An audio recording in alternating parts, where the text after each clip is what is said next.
what do you do when you run out of warm prospects for your business, for your business opportunity? And in this video, I'm talking about promoting the retail end of your business opportunity. Now, this is definitely one of the least promoted suggestions. And I listen to a lot of leaders in this space. This is not something that they are saying, at least not to any great degree. I am a product of the product. Okay. I'm a raving fan of the product of my network marketing business opportunity. But here was a big clue for me. I was not recruited in to my business opportunity. And what I mean by that is I went looking for the opportunity and I found the opportunity and I contacted the person and asked how I could get involved.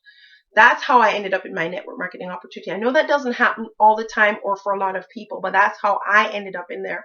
And I truly loved gold and silver. I was purchasing it all along. And when I realized that some of my other asset investments had not done as well, like real estate and my portfolio and those kinds of things, but my gold and silver had done extremely well for me, I thought, aha. And I went looking for the opportunity. And in my research, I realized that, when you think of the jewelry industry or the commodity business, like, people are selling shares and stuff, that kind of thing, it's a highly regulated industry.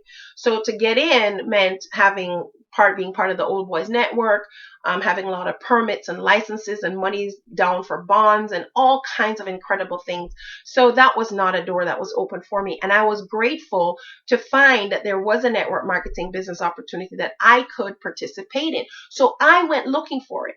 Now, I'm a raving fan. And what I found is that as I built my team, which is now over 407 people in my gold and silver network marketing business opportunity, residual checks are sweet. I no longer feel a great pressure to recruit. Okay.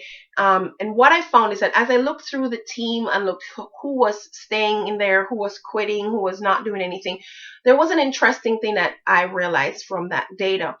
People who love the product, especially if they become raving fans of the product, they hang around. They hang around, even if they're not great business builders, even if they don't recruit one person.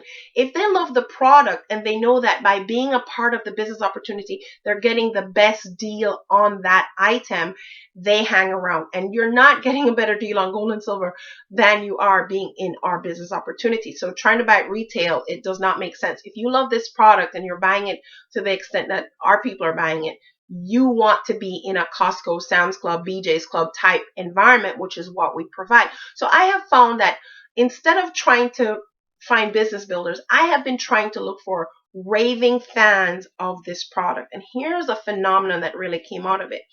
When you find a raving fan, they're talking it up anyways, even if they never recruit one person for the business end of it, even if they don't want to see themselves in the business, they are still raving fans and they're talking it up anyways. Okay, they're hanging in there, and it's just an amazing thing. So I have now decided that instead of really trying to find business builders, because what I found is that a lot of them jump ship. There's something about network marketing that just has shiny object syndrome written all over it, and a lot of network marketers are looking for that quick money fix, and so they're easy to jump from ship to ship, thinking they're going to find their money on one of the other ships. But when you find someone who loves the product, they hang in there. Business building or not, they hang in there. If they hang in there and they keep purchasing product, they're building your BV, your business volume, and ultimately leading to your up ranking and ranking up and all that kind of wonderful thing. So that's suggestion number 2, which has worked brilliantly for me. Not well promoted, not well highlighted as a real legitimate working option. So when you're running out of people who don't want to join the business, look for people who might actually like the product, and don't even mention the business opportunity. Let them be raving fans. Just treat it like a completely retail opportunity. Build the raving fans, and then guess what? If they love it so much and they've bought, or they've told somebody about it, or they've bought so much product, you can turn around and say, hey, do you know that if you were in the business, you could have saved blah, blah, blah, or you could earn blah, blah, blah, blah. Wow, now they're the easier converts to joining and trying to build a business than someone who was just a business, you're trying to recruit from business building. And not only that, when you're trying to recruit business builders, all the network marketing business opportunities out there are competing for those same business builders. But when you're looking for raving fans of your product, you have totally narrowed the scope of the people who will be interested in what you have to offer. So we're going up on 5 minutes, over 5 minutes on this video, so I'm going to cut it right here. Trudy Beerman here. I hope this was of some value to you. Please like, comment, share. I'm super simple to find at trudybeerman.com, and I look forward to connecting with you.